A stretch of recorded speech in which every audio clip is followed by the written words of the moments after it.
अमीर लोग जोखिम उठाते हैं, लेकिन वो जोखिम कैलकुलेटेड रहता है।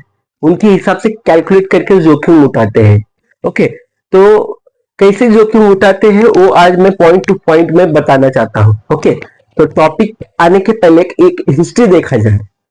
हिस्ट्री वही है, 1900 के दशक में, 19 में एक कार मोटर सोची थी कि यार, जो बड़े बड़े लोग उस टाइम, सिर्फ rich peoples can afford a car. But उनको क्या लगता था, वो कार कंपनी ओनर को क्या लगता था कि यार, मिडिल क्लास लोग, जो गरीब लोग हैं, वो भी अफोर्ड कर सके, ऐसी कार मैं बनाना चाहता हूँ। तो उस टाइम उनके कॉम्पिटिटर्स, उनके फ्रेंड्स, उनके कलीग्स, उनके जो रिलेटिव्स है, वो बोलते थे यार तू पागल है, ये एक्सपेरिमेंट तेरा फेल हो जाएगा, कुछ नहीं रखा उसमें, क्यों तू बर्बाद होना चाहता है। बट उसने कैलकुलेटेड रिस्क ले चुका था, उसको कैलकुलेट किया था रिस्क को, और उस हिसाब से उसने क्या किया, उस एक्सपेरिमेंट को एग्जीक्यूट किया। तो उनका नाम है हेनरी फोर्ड, यानी फोर्ड कंपनी के मालिक। ओके, तो उन्होंने क्या किया, 1900 में एक रिस्क लिया जो कि rich peoples can afford, but still middle and poor peoples can't afford a car. उस टाइम की बहुत बड़ी बात थी कार। तो उन्होंने क्या किया कि ऐसी कार बनाई जिससे गरीब लोग, मिडिल क्लास लोग अफोर्ड कर सके। तो उस कार का मॉडल का नाम था मॉडल टी। Model T. और वो एक साल में लाखों कार्स बेच दिए थे। मतलब they got a success in this experiment. उनकी वजह से, शायद उनकी ही वजह से हमें कार अफोर्ड होना शुरुआत हो गई। हमारे घर में अभी कार है, तो वो अफोर्डेशन उनकी वजह से ही हुआ है, उनके एक्सपेरिमेंट की वजह से ही हुआ है।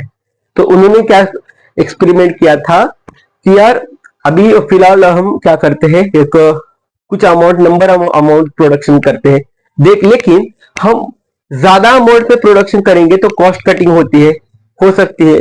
तो ये उनका एक्सपेरिमेंट एग्जीक्यूट करने के बाद सक्सेस हो गया। उनकी वजह से ही हम कार अफोर्ड कर सकते हैं। ये यहाँ एक सीख बैठती है क्या, सॉरी, यहाँ एक सीख बैठती है कि क्या, कि फॉर मतलब रिच पीपल्स टेक रिस्क, और वो भी कैसा कैलकुलेटेड रिस्क रहता है। ओके, और उनका जो मैनेज रहता है रिस्क लेने का, वो बहुत खतरनाक और अच्छी तरीका रहता है। तो वही आज हम रिस्क लेंगे। चलो टॉपिक पे आते हैं, how rich peoples take risk. First point, सबसे बेहतरीन पॉइंट, नॉलेज। पहले नॉलेज लेते हैं। क्या करते हैं, नॉलेज लेते हैं किसका, अगर समझो दैट्स प्रोडक्ट, ये कार है, कार। तो क्या करते हैं, नॉलेज लेते हैं कैसी कार है, कितना डायमेंशन है, कितना हाइट है, कितना इंजन पावर है, कितना कॉस्ट कटिंग होगा, कितना कौन सा मेटल यूज होगा, कितना पावर देनी है, कितना कैसे टायर साइजिंग रखना है, जो भी है, ब्ला ब्ला ब्ला। वो क्या करता है, पहले नॉलेज लेते हैं उस फैक्टर का, उस कंपनी का, अगर इन्वेस्ट करना चाहते हैं तो कैसी फ्यूचर कैसा है। ओके, बाद में कुछ इश्यू तो नहीं आएगा, कितना प्रॉब्लम सॉल्विंग है, ये क्या करते हैं, एजुकेट करते हैं, एजुकेशन लेते हैं, उसका पूरा फंडामेंटल क्या करते हैं, फंडामेंटल एजुकेट होते हैं, मतलब थोड़ा सब पता करते हैं, बाद में क्या करते हैं, इन्वेस्ट करते हैं। यही है, इन्वेस्ट कब, वो रिस्क कब लेते हैं, ये याद रखो, अगर एजुकेशन उसकी पूरी फंडामेंटल एनालिसिस करके क्या करते हैं, एजुकेट, नॉलेज लेके रिस्क लेते हैं, नॉलेज लेकर रिस्क लेते हैं। याद रखो, ये छोटी छोटी पॉइंट्स है, बहुत बहुत बढ़िया, तुम्हारे लाइफ में इम्पैक्टफुल रहेंगी। ओके, अगर तुम ट्रेडिंग करते हो, अगर तुम कुछ बिजनेस करते हो, स्टार्टअप करते हो, या एक छोटी सी दुकान भी चलाते हो, तो ये बड़ी चीजें, बड़े लोगों की माइंडसेट हमें अपनाना चाहिए। ओके, तो चलो सेकंड पॉइंट पे आते हैं। Second point, that is a small risk and big reward. Okay, small risk and big reward क्या होता है इसमें, small risk and big reward. ऐसा नहीं है कि स्मॉल एंड छोटे पैसे, तो इसमें बेहतरीन बात बताना चाहता हूँ।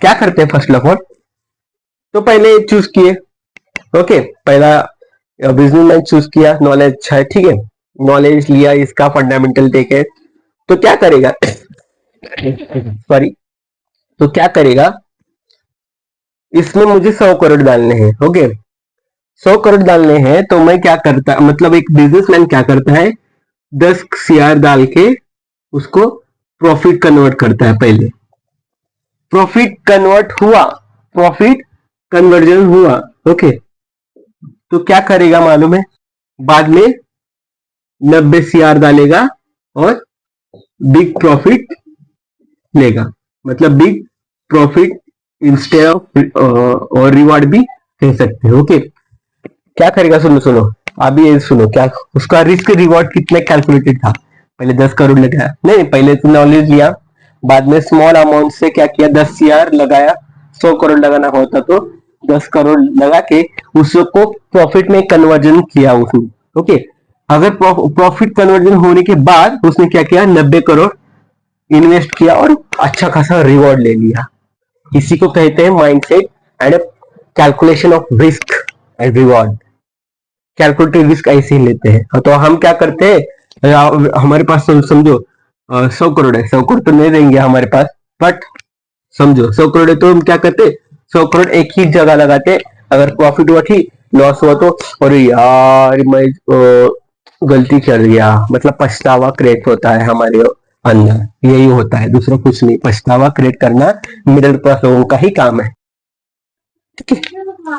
सेकंड और सॉरी थर्ड चीज है जो कि बहुत कॉम्प्लिकेटेड चीज नहीं है, बहुत सारे लोग कॉम्प्लिकेट हो जाते हैं इस चीज में, तो एक्चुअली ना जो रिच पीपल से क्या करते, एक एक कहावत है, don't put your eggs in one basket, don't put your eggs in one basket, यानी एक बास्केट में सारे एग्स मत डालो, इंस्टेड इसका कहना क्या होता है, मेक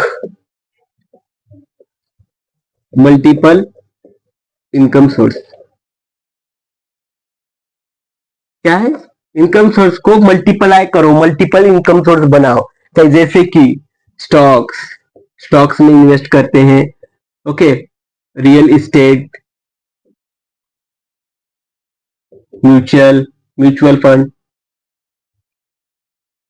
ईटीसी, वो क्या करते हैं, सुनो,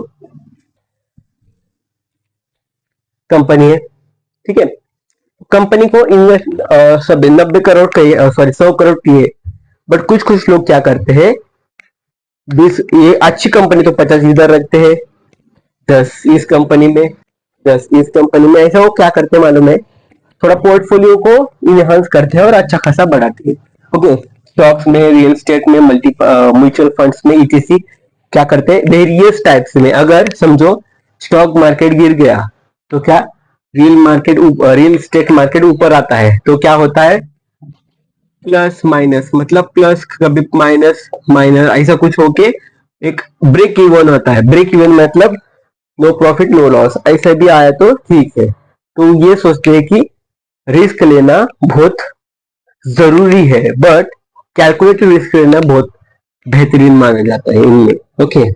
फोर्थ, फोर्थ कौन सा चीज है, that is a very very very very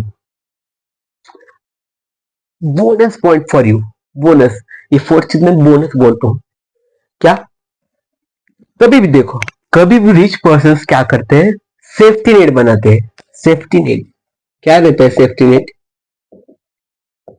तुम मुंबई पुणे दिल्ली वगैरह बड़े बड़े शहरों में गए हो क्या, अगर समझो ये बिल्डिंग है, बिल्डिंग कंस्ट्रक्शन हो रही है ऊपर का, तो यहाँ सेफ्टी नेट लगाए रहते हैं मालूम, क्योंकि ऊपर का जो कंस्ट्रक्शन आइटम्स पार्टिकल्स है वो नीचे रास्ते पे ना आ जाए, देखा, तो वैसा ही होता है, सुनो, ये नेट है, वैसा ही क्या होता है बिजनेस में होता है, अगर बिजनेस नीचे, बिजनेस समझो यहाँ से गिर चुका, ये बिजनेस समझो, ओके, बिल्डिंग है एक बिजनेस, और यहाँ से नीचे आ गया, फॉल पड़ा, बिजनेस लॉस हो गया, तो क्या करते सुनो, ये बिजनेस नेट थ्रू एक emergency fund, bonus reserve fund, वो क्या करते हैं, मैनेज करते हैं, इस वजह से यहाँ से वो बाउंस बैक होते हैं। ओके, सेफ्टी नेट में क्या होता है, सुनो, रिजर्व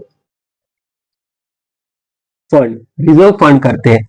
ओके, सेफ्टी नेट यानी रिजर्व फंड, पैसा बचा के रखते हैं, इमरजेंसी फंड, इकट्ठा फंड करके रखते हैं क्योंकि बुरे टाइम में काम आ जाएगा। इमरजेंसी फंड जैसे हम करते हैं प्राइवेट लाइफ में, पर्सनल लाइफ में, वैसा ही इमरजेंसी फंड रिजर्व करके रखते हैं मनी। ओके, तो उससे उस अगर वो नीचे गिर गए, यानी थोड़ा बिजनेस लॉस हो गया या कुछ हो गया, फाइनेंशियल लॉस, तो जो इमरजेंसी फंड है, रिजर्व मनी, वो क्या करते, यूज करके स्पाइक बैक करते हैं और ऊपर जाते हैं।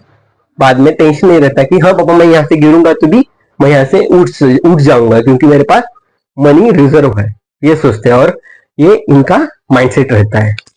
ठीक है, इसलिए वो रिस्क लेना चाहते हैं और डरते नहीं है क्योंकि उनको रिस्क लेने से प्रॉफिट अच्छा होता है हमेशा, because of they get knowledge, they experiment first, then they have multiple income sources, then they use a safety nets, and the last for this topic is that they always think about long terms। तुम्हें पता है जो बड़े बड़े जो जिसके पास करोड़ों का 100 करोड़, 200 हजार, 20 हजार, जितना भी फंड है, वो ट्रेडिंग नहीं करते।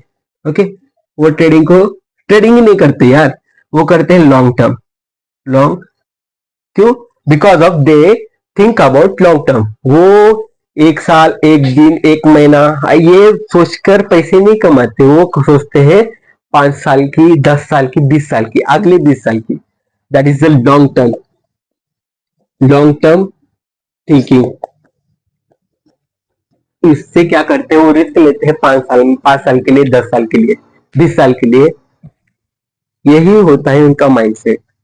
अगर मैं सुनो, अगर इस कंपनी में मैं पैसे लगाया, समझो ये रिच पर्सन लगाया, तो क्या करता है, मुझे पैसे नहीं चाहिए अभी तक, मुझे इसको प्रॉपर और अच्छी तरह से सेल करनी है, मतलब उसकी जो प्रोडक्ट से सेल करना है, मैं अभी प्रॉफिट नहीं लूंगा, अगर मिल रहा है भी तो नहीं, मैं वो जो प्रॉफिट मिल रहा है उसको मैं अभी बूटस्ट्रैप करके उसको मैं कंपनी को बढ़ाने में लगाऊंगा और 5-10 साल के लिए इसको एक्सपेरिमेंट करूंगा और बाद में मैं प्रॉफिट की सोचूंगा। यही सोचते हैं। ओके, यही उनकी माइंडसेट रहता है रिस्क को लेके। तो गाइस, कैसा रहा आज का जो टॉपिक है, फर्स्ट ऑफ ऑल हम रिवाइज करेंगे, नॉलेज लेकर रिस्क लेते हैं। ओके, कैलकुलेटेड, पहले एक्सपेरिमेंट करते हैं, स्मॉल अमाउंट लगाते हैं, बाद में प्रॉफिट आया तो बिग अमाउंट लगाते हैं। ओके, बाद में क्या करते हैं, सुनो, रिस्क एक बास्केट में नहीं लेते, मतलब एक ही स्टॉक में, अगर स्टॉक में लगाए पूरा पैसा नहीं लगाते, stock, state, mutual fund, etc में लगाते हैं और सेफ्टी नेट बनाते हैं, मतलब रिजर्व फंड, इमरजेंसी फंड रखते हैं। ओके, और लॉन्ग टर्म की सोचते हैं। ओके, तो यही होता है how rich peoples take risk. इसी वजह से वो अमीर बनते जाते हैं और हम मिडिल क्लास एक ट्रैप में फंस चुके हैं और ट्रैप में ही फंस के मर जाते हैं। यही बात है। चलो ठीक है, तो मिलते हैं ऐसी तगड़ी वीडियो लेके कल के लिए। तब तक के लिए जय हिंद, जय फाइनेंस।